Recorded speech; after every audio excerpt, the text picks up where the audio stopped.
बलरामपुर नाम के राज्य में ज्ञानेंद्र नाम का एक दयालु राजा राज करता था।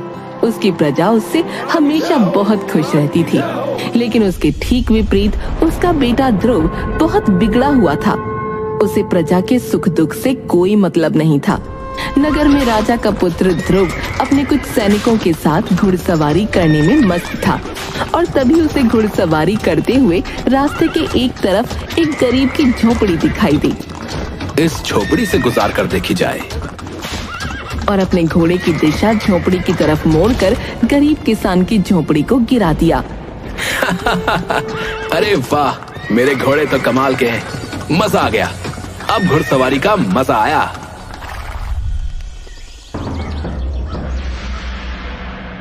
अगले दिन राजमहल में। क्या बात है मंत्री, ये शोर कैसा हो रहा है? महाराज, एक आदमी अंदर आने के लिए दरबान से लड़ रहा है। अरे, अब ऐसा क्या हो गया जो वो इतना तड़प रहा है? उसे अंदर आने दो।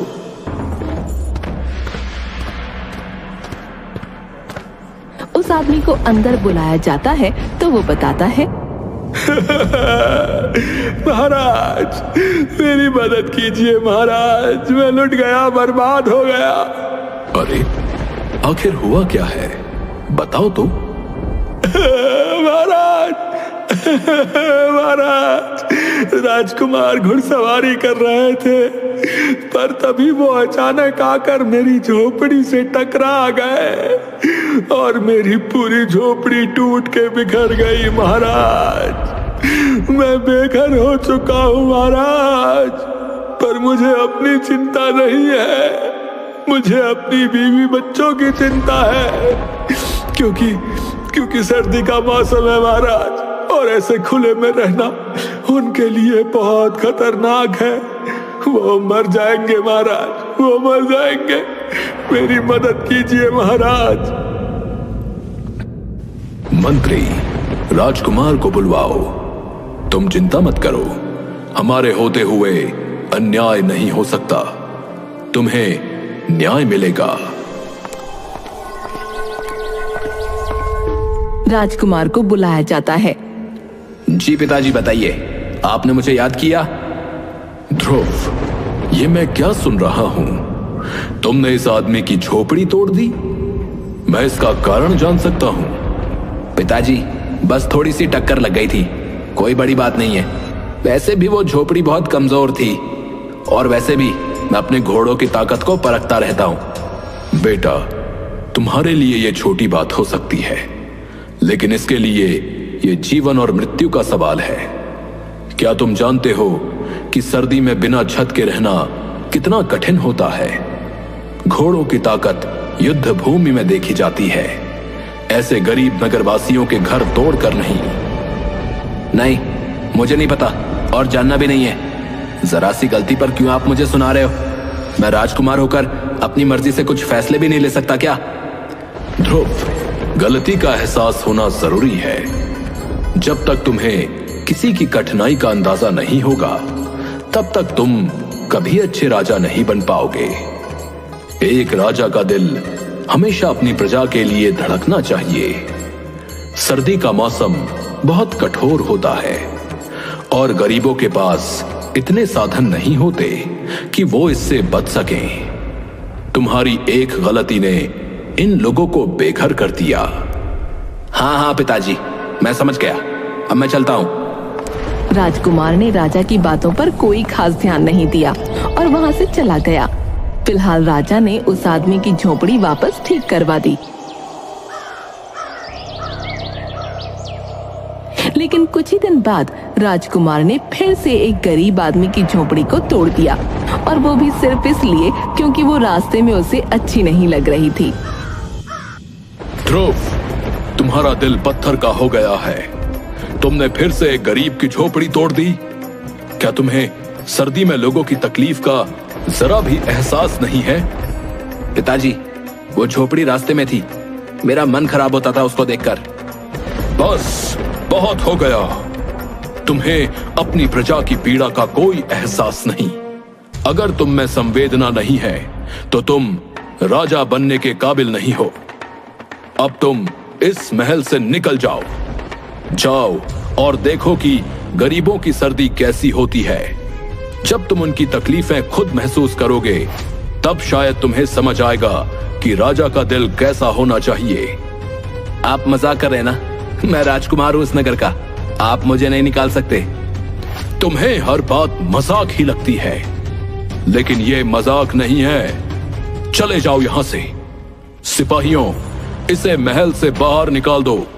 अरे अरे मुझे हाथ मत लगाना पिताजी, आप ऐसा नहीं कर सकते पिताजी। राजा के आदेश पर राजकुमार को महल से बाहर निकाल दिया जाता है। वो पूरे दिन तो इधर उधर घूमता रहा, लेकिन रात होते ही उसे बहुत तेज सर्दी लगने लगी। अब तो काफी वक्त बीत गया। पिताजी ने दरबानों को आदेश दे दिया होगा कि मुझे अंदर आने दिया जाए। हाँ, अंदर चलकर देखता हूँ। वो महल में जाने की कोशिश करता है, पर दरबान उसे अंदर नहीं जाने देता। माफी चाहूंगा राजकुमार, लेकिन महाराज का आदेश है कि आपको अंदर न आने दिया जाए। अरे यार, मुझे लगा था शाम तक पिताजी का दिल पिघल जाएगा, पर ये तो बड़े सख्त हो गए। अब मैं कहाँ जाऊं? वो ठंड में ठिठुरता हुआ आगे चल पड़ता है। ठंड से उसकी हालत खराब हो रही थी।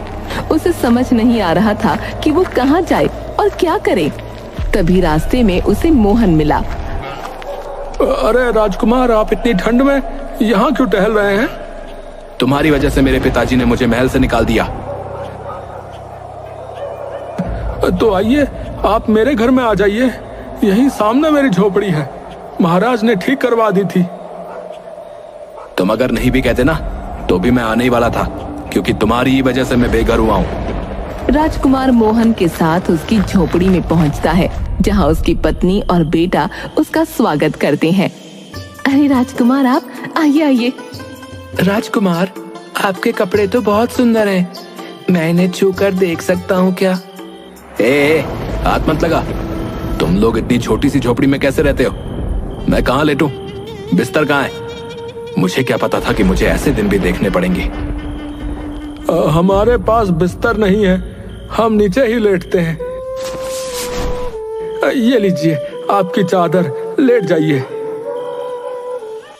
राजकुमार एक चादर लेके लेट तो जाता है, लेकिन उसे बहुत ज्यादा ठंड लगती है, तो वो उन तीनों की चादर भी उनसे छीन लेता है। लाओ, मुझे दो ये चादरें, मुझे ठंड लग रही है बहुत तेज। हे भगवान, कितनी ठंड है। ये नगरवासी इतनी ठंड में इस झोपड़ी में पता नहीं कैसे रहते हैं। राजकुमार तो 4 चादरें ओढ़कर सोता है और वो लोग रात भर ठंड से कंपकपाते रहते हैं। सुबह होते ही गंगा देखती है कि सूरज ठंड से कांप रहा है और उसका शरीर तप रहा है।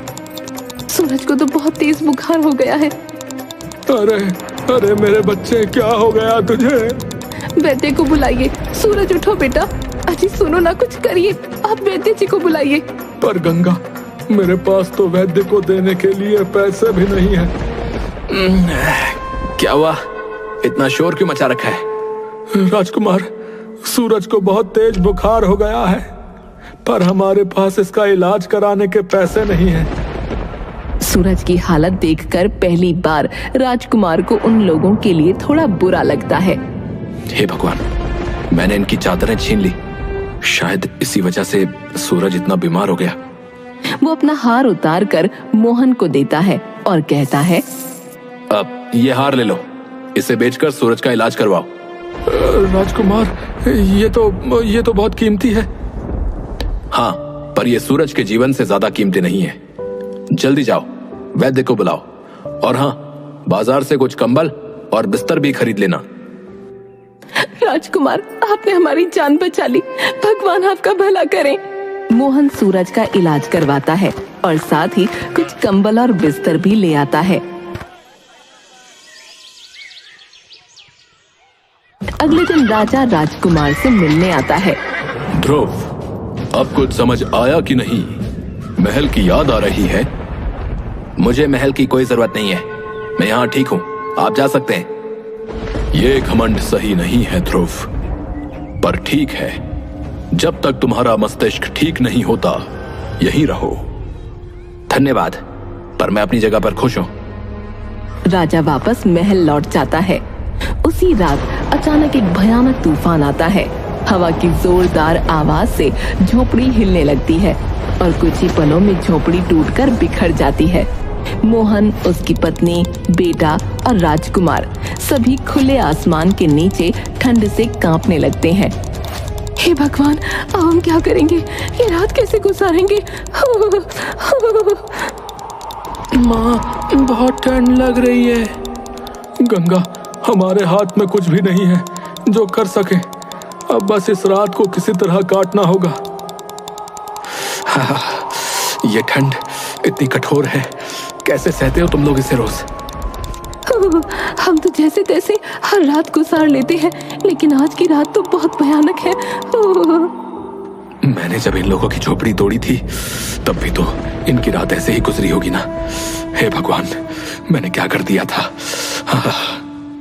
जैसे तैसे सुबह होती है, लेकिन रात की सर्दी ने सबके शरीर को झकझोर कर रख दिया था। राजकुमार अपनी मोतियों की माला उतार कर मोहन को देता है और कहता है, मोहन, ये लो, इसे बेचकर झोपड़ी को ठीक करवा लो। धन्यवाद राजकुमार। धन्यवाद तो ठीक है, पर तुम लोग ऐसे कैसे जीवन काटते हो? गरीब का जीवन ऐसा ही होता है राजकुमार। आप तो पहली बार गरीब की सर्दी देख रहे हैं। हमारा हर मौसम ऐसा ही है, कष्टों से भरा हुआ। मोहन उस माला को बेचकर झोपड़ी सही करवा लेता है, लेकिन कुछ ही दिन गुजरते हैं और उनके घर में खाने का सब सामान खत्म हो जाता है। मोहन, घर में अब कुछ भी खाने को नहीं बचा है। सर्दी ने तो हमारी सारी उम्मीदें छीन ली। हाँ गंगा, बर्फ के कारण खेतों में कोई काम नहीं हो पा रहा है। लकड़ी काटने का काम भी ठप पड़ा है। इस ठंड में कोई पेड़ काटने नहीं जाता। अब क्या होगा? यह वक्त भी गुजर जाएगा, बस हमें सब्र रखना होगा। मोहन, मेरे पास अब सिर्फ ये एक अंगूठी बची है, इसे बेचकर कुछ खाना ले आओ। अब राजकुमार, आप इतना कुछ दे चुके हैं, ये अंगूठी मत दीजिए। मोहन, ये समय सोचने का नहीं है, जाओ इसे बेचकर खाने का इंतजाम करो। मोहन अंगूठी बेचकर खाना ले आता है। 1-2 हफ्तों तक वो खाना चलता है, लेकिन फिर सब कुछ खत्म हो जाता है। अब न मोहन के पास कुछ बचा था, न ही राजकुमार के पास। अब तो खाने को भी कुछ नहीं बचा। आगे की सर्दी कैसे काटेंगे? क्या यहाँ कोई ऐसा काम नहीं होता जिससे कुछ पैसे कमाए जा सके? यहाँ तो इस सर्दी में कोई काम नहीं होता, पर शहर में कुछ काम मिल सकता है, लेकिन वहाँ जाना आसान नहीं होगा। मोहन, हमें कुछ तो करना होगा। चलो हम शहर चलते हैं और वहाँ काम ढूंढते हैं। राजकुमार और मोहन शहर जाते हैं, जहाँ उन्हें मेहनत मजदूरी का काम मिलता है। ये राजकुमार के लिए पहली बार था कि उसने अपने हाथों से काम किया हो। दिन भर की मेहनत के बाद वो इतना थक गया कि उसकी हालत बेहद खराब हो गई। मोहन, मैंने कभी सोचा नहीं था कि काम इतना कठिन हो सकता है, लेकिन जब अपने मेहनत के पैसे से खाना खा रहा हूं तो दिल को बहुत ही सुकून मिल रहा है। हालांकि दिन भर की थकान और सर्दी की वजह से राजकुमार को अचानक तेज बुखार हो गया। वो तड़पने लगा और उसकी हालत बिगड़ती चली गई। मैंने तुम सबके साथ बहुत बुरा किया है। अब मुझे समझ आया कि तुम लोगों पर क्या बीतती है और तुम्हारे बेटे ने बुखार से तड़पते हुए क्या महसूस किया होगा। मोहन, मुझे माफ कर दो। इतना कहते ही राजकुमार बेहोश हो गया। फिर जब उसकी आंखें खुली तो उसने देखा कि वो अपने महल के नरम बिस्तर पर लेटा है। मैं यहाँ कैसे पहुंचा? बेटा, मैंने हर समय तुम पर नजर रखी थी। जैसे ही तुम्हारी तबीयत बिगड़ी, मैंने तुम्हें तुरंत महल में लाने का आदेश दिया। पिताजी, मुझे वापस जाना है। मैं मोहन और उसके परिवार के साथ रहना चाहता हूँ। नहीं बेटा, अब तुम जान चुके हो कि गरीबों का जीवन कितना कठिन होता है। तुमने उनकी परेशानियां महसूस की हैं। अब तुम्हारा यह कर्तव्य है कि तुम एक अच्छे राजा बनो और उनकी भलाई के लिए काम करो। राजकुमार को राजा की बात समझ आई। उसने तय किया कि वो अपने राज्य के गरीब लोगों की मदद करेगा। हाँ पिताजी, अब मैं समझ गया हूं कि असली राजा वो होता है जो अपने लोगों की तकलीफों को समझे और उनका समाधान करे। मैं वचन देता हूं कि इस सर्दी के खत्म होने से पहले मैं गरीबों के लिए गर्म कपड़े, कंबल और बेहतर आवास की व्यवस्था करूंगा। राजकुमार ने अपने वचन को निभाया। उसने गरीबों के लिए न सिर्फ गर्म कपड़ों की व्यवस्था की, बल्कि उनके लिए नए घर भी बनवाए और नए रोजगार के अवसर भी दिए। राजकुमार के इस कदम से राज्य के लोगों का जीवन बेहतर हुआ और उन्होंने अपने राजा की दिल से सराहना की।